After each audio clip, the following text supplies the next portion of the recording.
E aí, pessoal? Bem-vindos a mais um Deep Dive. É isso aí. Hoje a gente vai mergulhar num tema que eu acho bem fundamental para qualquer um que queira, né, dominar o mundo das finanças. Isso. Esses são os princípios fundamentais de finanças corporativas. Legal? Imagine um guia prático, daqueles que você consulta sempre, Sim. se você tomar uma decisão importante sobre investimento, sobre negócio. Perfeito. É basicamente isso. Exatamente. É isso aí. E para a gente se aprofundar nesse guia, Aham. a gente vai se basear nos ensinamentos do professor Marcelo Alvim, que é um expert no assunto. A ideia aqui é a gente realmente desvendar cada princípio, entender como eles se conectam. Aham. E mais importante, como você que está aí nos ouvindo pode usar esse conhecimento na prática para tomar decisões mais inteligentes e estratégicas. Preparados para algumas revelações? Sabiam que, às vezes, um pouco de dívida pode ser justamente o que uma empresa precisa para turbinar os lucros dos acionistas. Verdade. Parece contraditório, É. mas faz parte da mágica das finanças. É verdade. E essa é só a pontinha do iceberg. É. Ao longo do nosso mergulho, a gente vai desmistificar Hum. vários conceitos que parecem complicados à primeira vista, E, mas que na verdade são bem intuitivos quando a gente entende a lógica por trás deles. para começar, Aham. vamos falar sobre algo que é essencial, Sim? mas que muita gente acaba negligenciando, Uhum. que é a importância de entender as demonstrações financeiras de uma empresa. Isso. É como aprender a ler um mapa antes de começar uma viagem, né? Boa. A gente precisa saber interpretar o balanço patrimonial. Ah. A demonstração do resultado do exercício, a DIE, Uhum. e demonstração do fluxo de caixa, DFC. Perfeito. Dominar essas ferramentas é essencial para entender a saúde financeira de uma empresa e tomar decisões mais assertivas. Mas é importante a gente lembrar que a informação contábil é só uma parte da história. Para ter uma visão completa, a gente precisa combinar essa informação com as informações de mercado, Certo. como o preço das ações da empresa, as perspectivas do setor em que ela atua e as condições macroeconômicas do país. Então, é como se a gente precisasse olhar para o mapa Isso. e para a bússola ao mesmo tempo. É. Para ter certeza que a gente está no caminho certo. Exatamente. E quando a gente fala em balanço patrimonial, por exemplo, Ah, saber se diferenciar os ativos da empresa é crucial. certo. A gente precisa entender quais são os ativos operacionais, aqueles que são essenciais para o funcionamento do negócio, e quais são os não operacionais. E também precisamos analisar ativos de curto e longo prazo, Isso. aqueles que vão gerar retorno em breve e aqueles que vão gerar valor no futuro. E os passivos. O endividamento de uma empresa é sempre um sinal de alerta. E sempre. Hum. Um certo nível de endividamento pode ser saudável e até estratégico para o crescimento de uma empresa, principalmente num cenário de juros baixos. O problema é quando a dívida se torna excessiva e a empresa não consegue mais honrar os seus compromissos. Por outro lado, uma empresa com pouco ou nenhum endividamento no momento de crescimento e juros baixos pode estar perdendo a oportunidade de alavancar seus investimentos e aumentar seus lucros. Ou seja, a chave é encontrar o equilíbrio, certo? É. E por falar em equilíbrio, o segundo princípio que a gente vai abordar é compre e mantenha somente ativos que aumentem a riqueza do investidor. Exatamente. É preciso ter em mente que o objetivo final de qualquer investimento é gerar riqueza para o investidor. Isso significa buscar ativos que tenham potencial de valorização ao longo do tempo. Seja através da geração de renda, como dividendos ou aluguéis, seja através da apreciação do próprio ativo, Sim. como no caso de imóveis ou ações. Então, disciplina e estratégia são fundamentais na hora de investir, né? Nada de decisões impulsivas ou seguir a manada. Com certeza.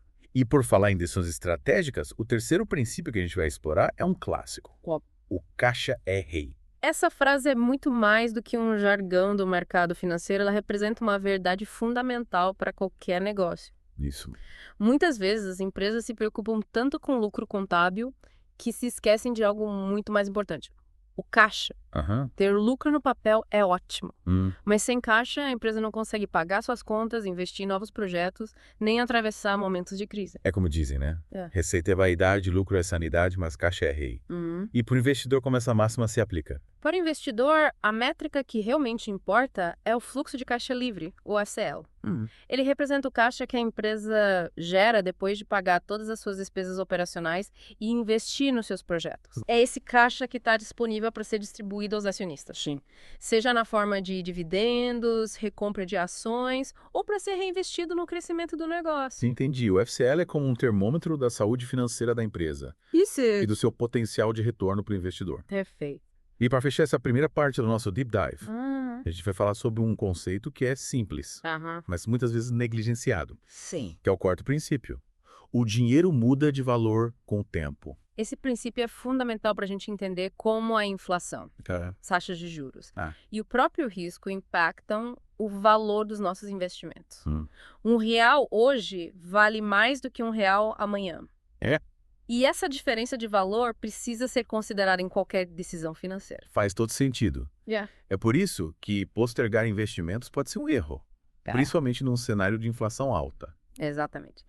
E é aí que a gente começa a entender a importância de investir de forma inteligente e estratégica, buscando maximizar os retornos e minimizar os riscos. É isso aí. Bacana.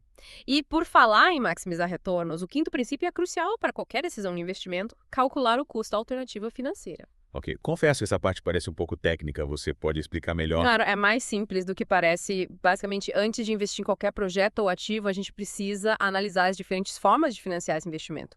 Pode ser com recursos próprios, como o dinheiro que a gente já tem guardado, ou com capital de terceiros, como um empréstimo bancário, ou a emissão de títulos de dívida. Entendi. E como a gente calcula o custo de cada uma dessas alternativas? Existem diferentes métodos, como a taxa interna de retorno, a taxa de desconto ponderada pelo custo de capital, a WACC, e a análise de fluxo de caixa descontado, o DCF. Nossa, quanta sigla. Mas não se preocupe com as siglas agora. O importante é entender que cada forma de financiamento tem um custo associado que precisa ser levado em conta na hora de avaliar a viabilidade de um investimento. Então é como comparar preços antes de comprar um produto certo? É isso. A gente precisa analisar todas as opções e escolher a que oferece o melhor custo-benefício. Exatamente. E essa análise nos leva ao sexto princípio, que está intimamente ligado ao anterior, minimizar o custo dos financiamentos. Ou seja, buscar sempre as opções mais baratas para financiar os nossos projetos e investimentos. Isso. Mas como a gente faz isso na prática? Primeiro, a gente precisa entender que o custo do financiamento está diretamente relacionado ao risco do investimento. Quanto maior o risco, maior o retorno exigido pelos investidores e, consequentemente, maior o custo do capital. Então, uma empresa com boa reputação no mercado, um histórico consistente de lucros e um bom rating de crédito vai conseguir financiamento a um custo menor do que uma empresa com indicadores mais frágeis. Exatamente. E aqui entra um conceito importante, a relação entre o retorno sobre o capital investido, o ROIC, e o custo do financiamento, o ROI. Se o ROI, que é a rentabilidade que a empresa consegue gerar com o capital investido, for maior do que o custo do financiamento, usar capital de terceiros, pode ser uma ótima estratégia para aumentar a rentabilidade do negócio. Mas como assim? A dívida não deveria diminuir os lucros da empresa. Nem sempre. Imagine uma empresa que consegue um empréstimo a um custo de 10% ao ano e usa esse dinheiro para investir num projeto que gera um retorno de 15% ao ano. Nesse caso, a empresa está usando a alavancagem financeira a seu favor, aumentando a rentabilidade do negócio para os seus acionistas. É interessante, então o segredo é usar a dívida de forma estratégica, sempre garantindo que o retorno do investimento seja maior do que o custo do financiamento. Isso. Mas e se as coisas não saírem como planejado? É aí que entra a importância da gestão de riscos, que está diretamente relacionada ao sétimo princípio. Retorno e risco são dois lados da mesma moeda. É como na vida real, né? Tudo tem seu lado bom e seu lado ruim. Em outras palavras, todo investimento envolve algum nível de risco e quanto maior o risco, maior o potencial de retorno. É como escolher entre uma aplicação conservadora com baixo risco, baixo retorno e investir numa startup inovadora que pode se tornar o próximo unicórnio, mas também pode acabar não dando certo. Perfeito. Cabe ao investidor avaliar seu perfil de risco, seus objetivos financeiros e o horizonte de tempo do investimento para encontrar o equilíbrio ideal entre o risco e retorno. E como a gente faz para minimizar os riscos dos nossos investimentos? Aí entra o oitavo princípio, que nos leva ao fascinante mundo dos mercados de capitais eficientes. Que nome chique. Um mercado eficiente é aquele em que os preços dos ativos refletem todas as informações disponíveis publicamente. Então, se o mercado é eficiente, tentar prever qual ação vai subir ou descer é como tentar adivinhar o resultado da loteria. Em um mercado perfeitamente eficiente, sim, a ideia é que se todas as informações relevantes já estão refletidas no preço dos ativos, não há como obter vantagem competitiva utilizando a... Adianta fazer análise fundamentalista e estudar os balanços das empresas e tentar encontrar ações subvaliadas. Não exatamente importante lembrar que os mercados não são perfeitamente eficientes na prática. Existem diferentes graus de eficiência e mesmo em mercados considerados eficientes podem surgir oportunidades de encontrar ativos mal precificados. Ou seja, a análise fundamentalista e a busca por bons investimentos ainda fazem sentido, mas é preciso ter em mente que o mercado já precificou grande parte das informações disponíveis. E qual a principal implicação da eficiência no mercado para os investidores? A principal implicação é a importância da diversificação, que é justamente o 9º princípio que vamos abordar. A diversificação é obrigatória para a gestão de riscos. Diversificar.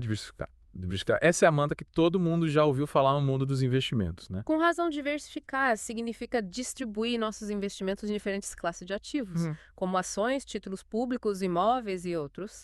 E também em diferentes setores da economia, empresas de diferentes tamanhos e países. É a velha história de não colocar todos os ovos na mesma cesta, né? Mas qual a lógica por trás da diversificação? Ao diversificarmos, estamos diluindo os riscos específicos de cada investimento.